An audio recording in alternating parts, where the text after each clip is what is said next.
Hello, I welcome you all to my next class. और इस class में हम गॉस थ्योरम के बारे में स्टडी कर रहे हैं। गॉस थ्योरम को अच्छे से समझने के लिए हमें दो चीज़ों की नॉलेज बहुत ज़रूरी है, एक एरिया वेक्टर के बारे में और दूसरा सॉलिड एंगल के बारे में। सबसे पहला क्वेश्चन ये अराइज होता है कि आपका एरिया स्केलर है या वेक्टर। तो याद रखिएगा, जब हम छोटे छोटे एलिमेंट्स की बात करते हैं या फिर यूनिफॉर्म प्लेन्स की बात करते हैं तो we can consider area as a vector quantity. जैसे सपोज करिए ये हमारे पास एक्स वाई प्लेन है। कौन सा प्लेन है? X Y plane. इसकी डायरेक्शन हमेशा हम इसके परपेंडिकुलर लेंगे, यानी अलोंग जेड एक्सिस। और हमें पता है जेड की डायरेक्शन को हम के कैप से रिप्रेजेंट करते हैं। तो basically this is called area vector.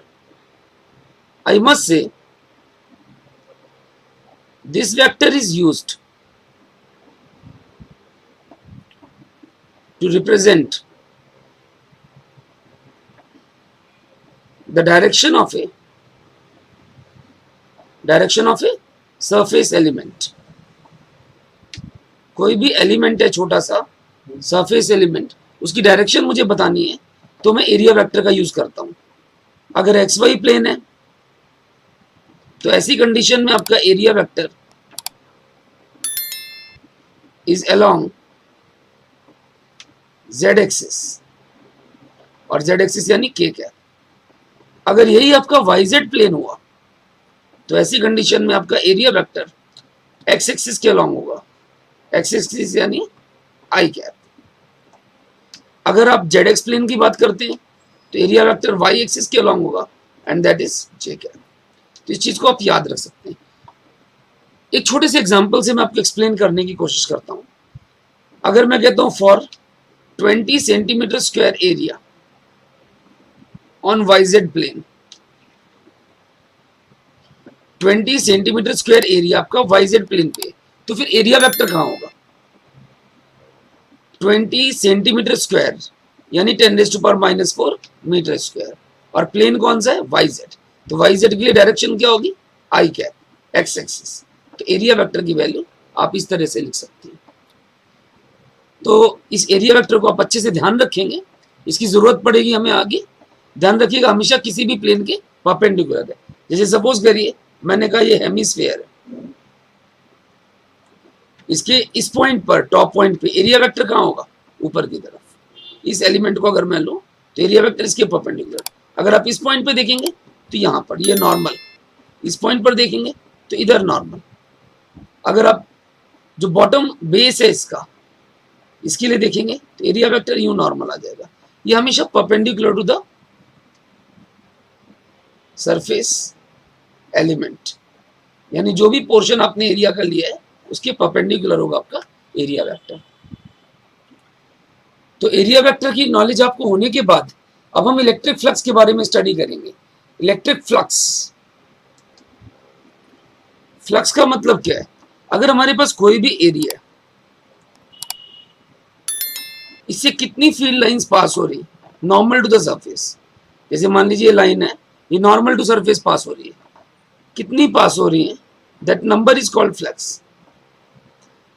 They can be hundreds, they can be thousands, any number, the number of field lines passing normal to the surface, that is called electric flux. अब अगर यही area मैं लूं तो इसका area vector क्या होगा? Area vector भी नॉर्मल होता है ds, और अगर इलेक्ट्रिक फील्ड भी इसके नॉर्मल है, मतलब इलेक्ट्रिक फील्ड एरिया वेक्टर के पैरेलल है, तो this thing constitutes electric flux. तो बेसिकली अगर मान लीजिए ये सरफेस मैंने एक बार और लिया और ये एरिया वेक्टर है और इलेक्ट्रिक फील्ड नॉर्मल नहीं जा रहा, इलेक्ट्रिक फील्ड किसी एंगल पे पास हो रहा है। हमने अभी कहा the number of field lines passing normal to the surface that is flux. तो अगर फील्ड लाइन नॉर्मल नहीं पास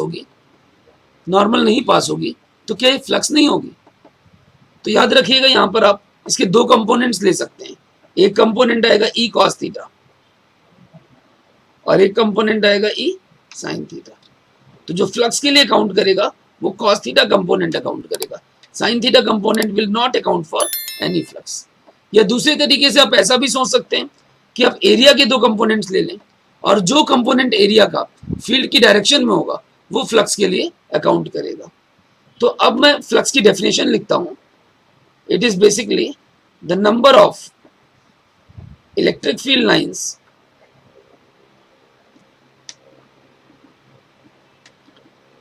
passing normal to the surface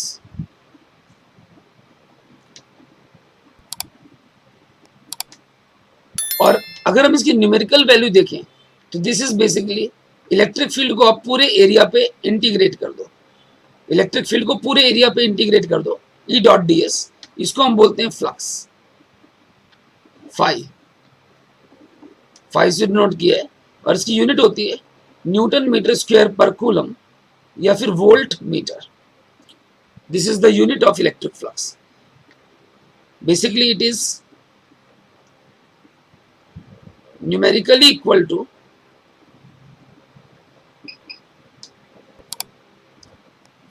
surface integral of electric field. किसके बराबर है? Surface integral of electric field. यानी electric field को आपने पूरे सरफेस पे इंटीग्रेट कर दिया तो आपका फ्लक्स बन गया. अब यहां पर एक बात ये हुई कि अगर electric field makes some angle theta with area vector. Area vector के साथ इलेक्ट्रिक फील्ड कुछ एंगल बना रहा है थीटा. तो ऐसी कंडीशन में जो फ्लक्स होगा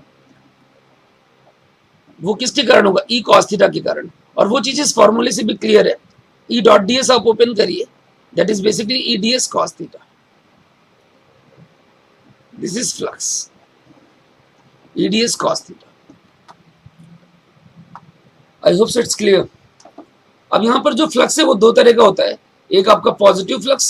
पॉजिटिव फ्लक्स होता है जो सरफेस के बाहर निकलता है, और दूसरा होता है नेगेटिव फ्लक्स जो सरफेस के अंदर आता है. डाइवर्जेंट फ्लक्स को हम पॉजिटिव बोलते हैं और कन्वर्जेंट फ्लक्स को हम नेगेटिव बोलते हैं. और इस चीज को हम चाहें तो ऐसे भी समझ सकते हैं कि फ्लक्स जो था that is basically due to E cos theta component for ds surface. और आपको पूरे एरिया के लिए चाहिए तो आपने इंटीग्रेट कर दिया और यही चीज बन गया E ds cos theta. और इसीलिए हमने लिख दिया इसको E डॉट ds. और आपने पूरे सरफेस पे इंटीग्रेट किया है तो this is basically electric flux.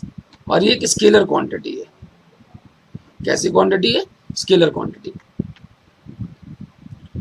अब अगर हम पॉजिटिव फ्लक्स की बात करते हैं, पॉजिटिव फ्लक्स या फिर नेगेटिव फ्लक्स की बात करते हैं, तो आपको याद रखना चाहिए कि पॉजिटिव वो होता है जो डाइवर्जेंट होता है, बाहर निकलता है सरफेस के, और नेगेटिव होता है कन्वर्जेंट जो अंदर आता है सरफेस के.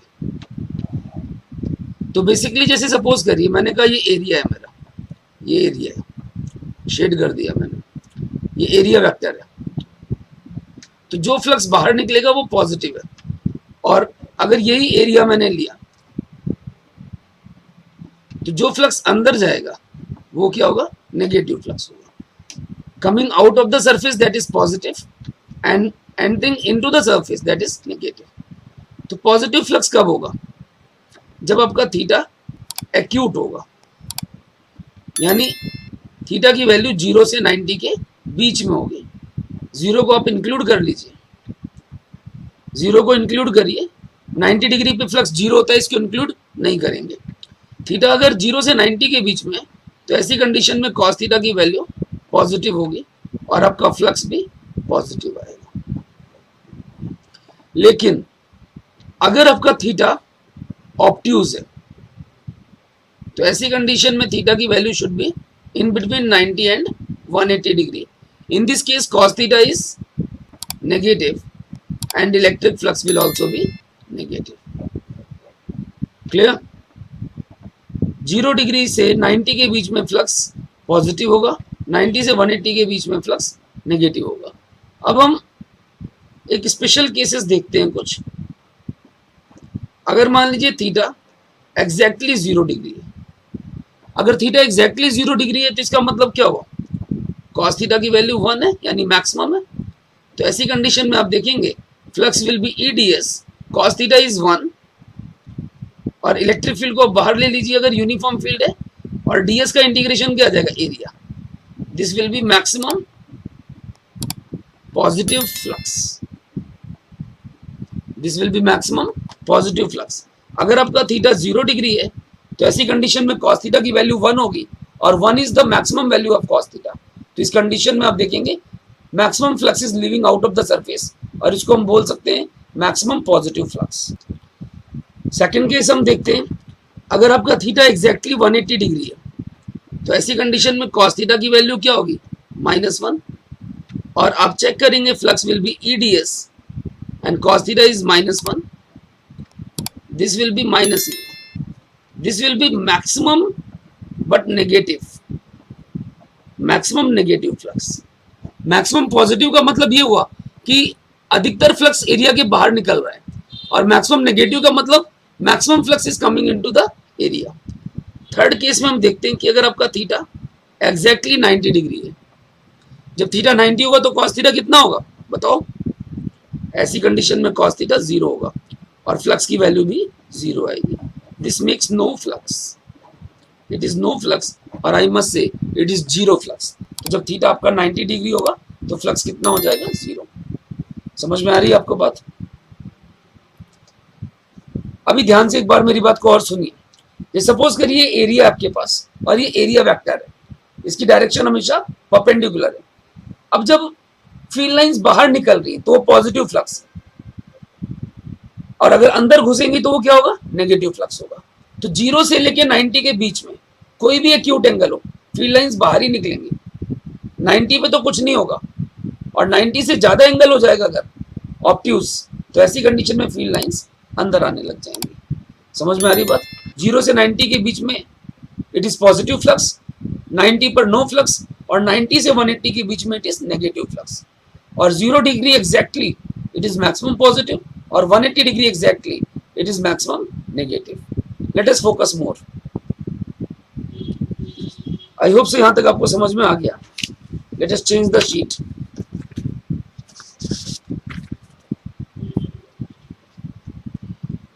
हम एक क्वेश्चन करते हैं, एक एग्जांपल लेते हैं. क्वेश्चन है find electric flux through a 20 centimeter square area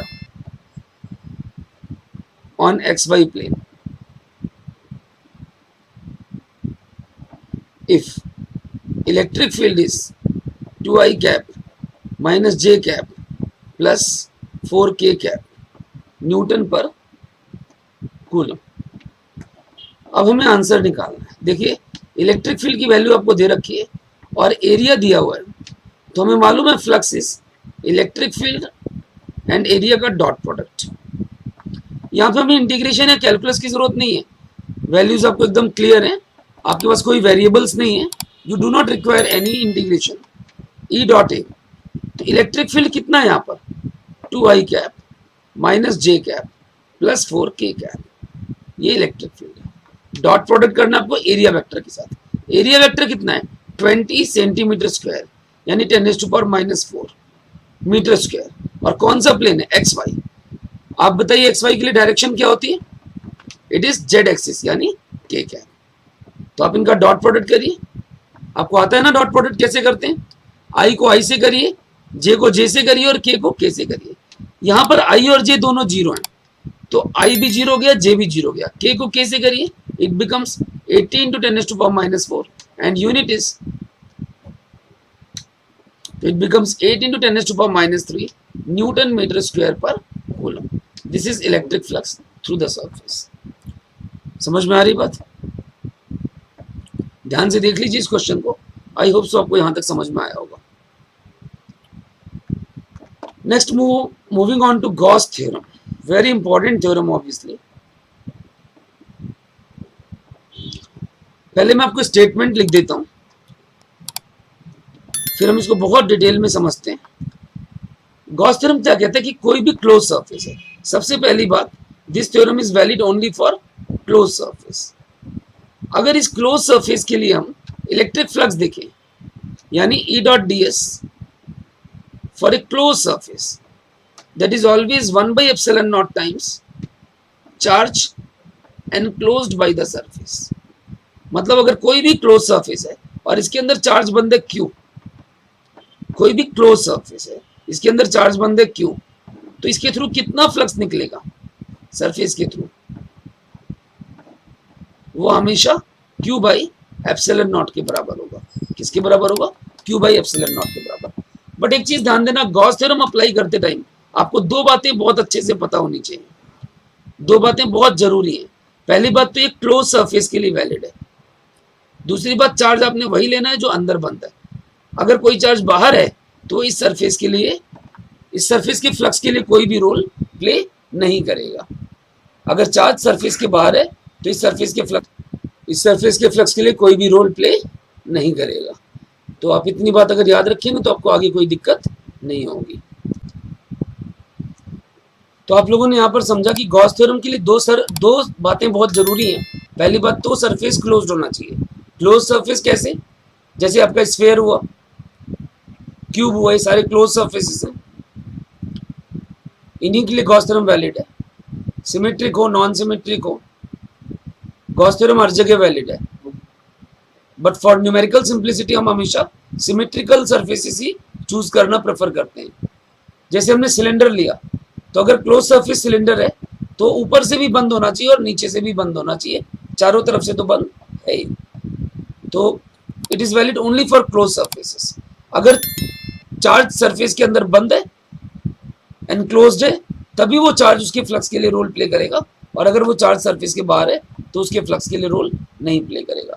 हम नोट्स पे थोड़ा और कंसंट्रेट करते हैं, हमें ज़्यादा बेटर समझ में आएगा। इधर देखिए, अब मैंने कहा कि स्फीयर है, क्लोज्ड है, हेमिस्फीयर भी है, तो इसका ढक्कन ऊपर से भी बंद होना चाहिए, तभी आप गॉस थ्योरम अप्लाई करेंगे। क्यूब है तो आप अप्लाई कर सकते हैं गॉस थ्योरम। सिलेंडर है तो सिलेंडर का ऊपर का कैप और नीचे का कैप ये सारे बंद हो, इन सब में आप गॉस थ्योरम अप्लाई कर सकते हैं। बस इतना ध्यान देना, चार्ज अंदर होना चाहिए, अंदर कहीं पर भी हो, charge should be inside the surface. अगर चार्ज सरफेस के बाहर है तो इसके फ्लक्स के लिए रोल नहीं प्ले करेगा। अंदर है तो इसका फ्लक्स, इसके थ्रू फील्ड लाइंस निकलेंगी और it will play role for the flux. अगर चार्ज बाहर है, मैं मान लेता हूं मेरे पास एक स्फेरिकल सरफेस है, ये गॉसियन सरफेस लिया मैंने, कैसा भी ले लो, तो ये चार्ज बाहर है, तो क्या ये इस सरफेस के फ्लक्स के लिए रोल प्ले करेगा? गॉस थ्योरम कहती है नहीं करेगा। चेक करते हैं जरा, देखो इससे जितनी लाइंस अंदर घुस रही हैं उतनी लाइंस बाहर ना आएंगी, जितनी अंदर घुस रही उतनी बाहर आएंगी, जितनी अंदर, यहाँ तो ये बाहर से चली गई, जितनी अंदर घुस रही उतनी बाहर निकलेंगी, यानी जितना इन फ्लक्स है उतना ही आउट फ्लक्स होगा। तो इसका मतलब क्या हुआ? जितना एंटर हुआ उतना बाहर निकल गया, तो net flux through the surface कितना हो गया? Net flux through the surface 0 हो गया। यानी outside charge that does not play any role for flux through this surface, कोई दूसरा सरफेस होगा जो इसको एनक्लोज कर रहा होगा, उसके लिए रोल प्ले करेगा। एक एग्जांपल देते हैं, मेरे पास 3 सरफेसेस हैं, S1, S2, S3। Question is, यहां पे चार्ज है Q, यहां पर है 2Q और यहां पर चार्ज है 3Q। Q, 2Q और 3Q। कह रहा है calculate ratio of electric flux through S1, S2 and S3। तीनों के थ्रू फ्लक्स की रेशियो निकालिए। अब लगाइए दिमाग, तीनों के थ्रू हमें फ्लक्स की रेशियो निकालनी है। अब आप मुझे बताओ S1 के अंदर कितना चार्ज बंद है? ध्यान देना, चार्ज वही लेना है जो सरफेस के अंदर बंद हो। S1 के अंदर कितना चार्ज बंद है? Q। तो फ्लक्स थ्रू S1 कितना हो गया? Q by epsilon not. Flux through S2 कितना हो गया? S2 के अंदर कितना चार्ज है? 2Q, तो 2Q by epsilon not. S3 के लिए चाहिए, तो S3 के अंदर कितना चार्ज बंद है? S3 ये पूरा सरफेस है, आप ध्यान से देखोगे तो इसके अंदर 3Q है, S2 वाला चार्ज भी इसके अंदर बंद है और ये भी इसके अंदर बंद है, यानी S3 के अंदर तीनों चार्ज बंद है, तो that is 6Q by epsilon not. और तीनों को डिवाइड करेंगे तो रेशियो क्या आ रही है? देखिए 1:2:2 गॉट इट। तो what concept I have given is S3 ने तीनों चार्जेस को अपने अंदर एनक्लोज कर रखा है, तो तीनों के थ्रू जो फ्लक्स की रेशियो है वो कितनी हो गई, 1:2:6। Are you getting my point? Surface वही होना चाहिए जो क्लोज्ड हो और चार्ज वही होना चाहिए जो अंदर बंद हो। अब इधर देखिए, अगर मान लो यहां पर ये सरफेस है S1 S2 और S3, यहां पे चार्ज है Q। अब आप बताइए तीनों के थ्रू फ्लक्स की रेशियो क्या होगी, सोचो। S1 के अंदर कितना चार्ज है, Q। S2 के अंदर सरफेस बड़ा है लेकिन चार्ज तो उतना ही है ना, Q। S3 के अंदर भी Q। तो जितना चार्ज S1 के अंदर है उतना ही S2 के अंदर है और उतना ही S3 के अंदर है। मतलब सरफेस की साइज बड़ा होने से कुछ नहीं होने वाला, अंदर चार्ज उतना ही है। तो तीनों में फ्लक्स सेम होगा और तीनों की रेशियो 1:1:1 होगी। अगर कोई पूछे कितना फ्लक्स है S1 में, Q/ε0। S2 में वो भी उतना ही है और S3 में वो भी उतना ही है। तीनों का फ्लक्स बराबर है क्योंकि तीनों के अंदर चार्ज सेम है। इसी तरह मैं एक और एग्जांपल लेता हूं। अगर मान लीजिए तीन सरफेसेस लिए मैंने दोबारा, S1 S2 S3, यहां पे चार्ज है Q, यहां पर 2Q और यहां पर 3Q। अब आप बताओ इस केस में S1 के अंदर कितना चार्ज है, Q। तो फ्लक्स कितना हुआ, Q/ε0। S2 के अंदर 2Q/ε0 और S3 के अंदर कितना है बताइए, 3Q/ε0। क्या मैं सही लिख रहा हूं ये, ध्यान से सोचो। बिल्कुल नहीं, S1 के अंदर Q है, S2 के अंदर 2Q और Q दोनों है, it should be 2Q + Q। और S3 के अंदर तीनों है, it should be 3Q + 2Q + Q, यानी 3Q + 3Q। तो मतलब इसमें Q है, इसमें 3Q है और इसमें 6Q है। तो तीनों की रेशियो क्या आनी चाहिए, 1:3:6। समझ में आ रहा है आपको? ध्यान से देखिए, अगर कोई डाउट है तो दोबारा पूछिए, आप इसको रिवाइंड करके देख सकते हैं। I hope it's clear. एक आध और एग्जांपल्स करें, देखिए ध्यान से। कह रहे एक डाइपोल है, उसकी पोल स्ट्रेंथ है 2 माइक्रोकूलम ले लेते हैं, और जो डाइपोल की लेंथ है हम मान लेते हैं वो 200 आर्मस्ट्रॉन्ग है। कह रहे calculate flux through Gaussian surface enclosing this dipole. एक गॉसियन सरफेस के अंदर बंद है ये, आप इसके थ्रू फ्लक्स निकालिए। सोचो, आपको चार्ज की वैल्यू दे रखी है, डाइपोल की पोल स्ट्रेंथ, डाइपोल लेंथ दे रखी है, और कह रहे हैं डाइपोल पूरा गॉसियन सरफेस के अंदर बंद है, कितना फ्लक्स होगा, कैलकुलेट कर लेंगे। ध्यान दीजिए थोड़ा सा, इसे कैलकुलेट करने की जरूरत ही नहीं है क्योंकि ये डाइपोल है। ध्यान से देखिए, अगर ये सरफेस है तो डाइपोल मतलब +Q भी होगा और -Q भी होगा। अब ये पोल स्ट्रेंथ कुछ भी हो, अंदर जो नेट चार्ज है वो कितना है, 0। जितना प्लस है उतना ही माइनस है, इक्वल एंड अपोजिट, यही तो हुआ ना डाइपोल। तो फ्लक्स कितना हुआ, जितना चार्ज अंदर है divided by ε0 and that is 0। तो याद रखिएगा, डाइपोल के केस में कोई फ्लक्स नहीं आने वाला सरफेस से, net flux to the surface will be 0। समझ में आ रहा है आपको? ध्यान से देख लीजिए, यहां तक कोई डाउट है तो आप रिवाइंड करके देखिए। Moving on to next question.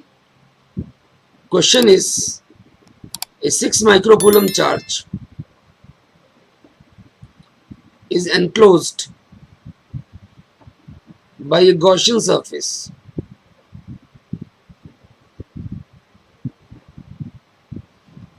that is a cube of side 10 centimeter. Calculate flux through the cube. और इसमें दूसरा एक पार्ट है, अगर आपका चार्ज सेंटर पे रखा हुआ है, charge is placed at centre, find flux through each face.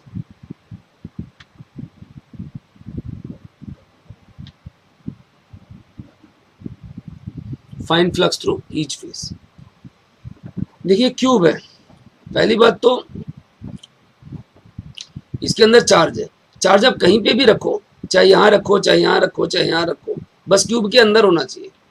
Flux कितना होगा, q by epsilon naught, that is 6 micro upon में epsilon naught is 8.854 10⁻⁻12। 1 by epsilon naught की वैल्यू अप्रोक्सीमेटली 1.12 इंटू 10⁻11 होती है। ये आप याद रखिएगा तो आपकी कैलकुलेशंस इजी हो जाएंगी। तो आ जाएगा 6 into 10⁻⁻6 into 1.12 into 10⁻11।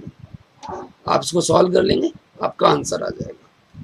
Second part में कहता है, अगर चार्ज को मैं एग्जैक्टली सेंटर पे रखूं, सेंटर पर, तो एक फेज के थ्रू फ्लक्स कितना होगा। देखो सेंटर पे रखा है मतलब फ्लक्स हर डायरेक्शन में सिमेट्रिकली जाएगा, इधर भी इधर भी इधर भी, हर डायरेक्शन में सिमेट्रिकली जाएगा। तो एक फेज के थ्रू फ्लक्स अगर आपको चाहिए तो कितने फेज होते हैं क्यूब में, 6 फेज होते हैं। तो हर एक फेज से इक्वल फ्लक्स जा रहा है क्योंकि अपने सेंटर पे रखा हुआ है। तो flux through each phase that will be 5/6, यानी जो वैल्यू आपकी निकली थी क्यू बाई एप्सिलॉन नॉट, उसको 6 से डिवाइड कर दीजिए and it will be 1.12 into 10⁻5 volt meter. Volt meter या फिर न्यूटन मीटर स्क्वायर पर कूलम, आप कोई भी यूनिट ले सकते हैं। I hope so you got it. बस इतना ध्यान रखना, चार्ज क्योंकि सेंटर में रखा है इसलिए फ्लक्स सिमेट्रिकली जाएगा, हर फेज के थ्रू बराबर बराबर जाएगा। तो जब आपको एक फेज का चाहिए तो आप टोटल फ्लक्स को 6 से डिवाइड कर दीजिए। 6 से क्यों किया, क्योंकि 6 फेसेस हैं, 6 से डिवाइड कर दीजिए, नेट फ्लक्स आ जाएगा आपका। आई होप सो आपको यहां तक समझ में आ रहा है, ध्यान से देख लीजिए इसको।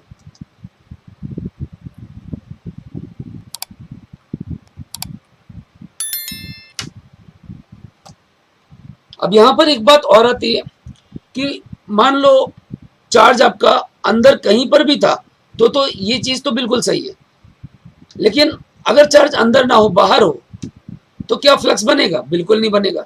लेकिन कुछ बातें और याद रखना, अगर चार्ज क्यूब के कॉर्नर में, तो यहां पर इस क्यूब के थ्रू सिर्फ 1/8 फ्लक्स जाएगा, बाकी 7/8 जो फ्लक्स है वो बाहर से निकल जाएगा। इस क्यूब के थ्रू सिर्फ 1/8 फ्लक्स जाएगा। अगर आपका चार्ज कॉर्नर में है तो फ्लक्स विल बी 5/8। अगर आपका चार्ज फेस में है, क्यूब के फेस में, तो फ्लक्स विल बी 5/2। और अगर आपका चार्ज क्यूब की एज के ऊपर है, एज के ऊपर, तो फ्लक्स विल बी 5/4। आप सॉलिड स्टेट ज्योमेट्री से इस चीज को ज्यादा अच्छे से समझ सकते हैं कि जैसे एटम की शेयरिंग होती है क्यूब आपकी क्यूबिकल लैटिस में, तो जब कॉर्नर पे होगा तो 1/8 पोर्शन यूज हो रहा है, फेस पे होगा तो हाफ, और एज पे होगा तो 1/4। क्योंकि जब एज पे होगा तो एक क्यूब के थ्रू सिर्फ चौथाई फ्लक्स से काउंट करेगा, बाकी फ्लक्स आपका बाहर से निकल जाएगा। फेस पे होगा तो इस क्यूब के थ्रू सिर्फ आधा फ्लक्स अकाउंट करेगा, बाकी फ्लक्स बाहर से निकल जाएगा। तो याद रखिएगा, कॉर्नर पे 1/8, फेस पे हाफ और एज पे 1/4 flux that will pass through the cube. I hope so it's clear. यहां तक आप ध्यान से पढ़िए और इसको रिवाइज करिए।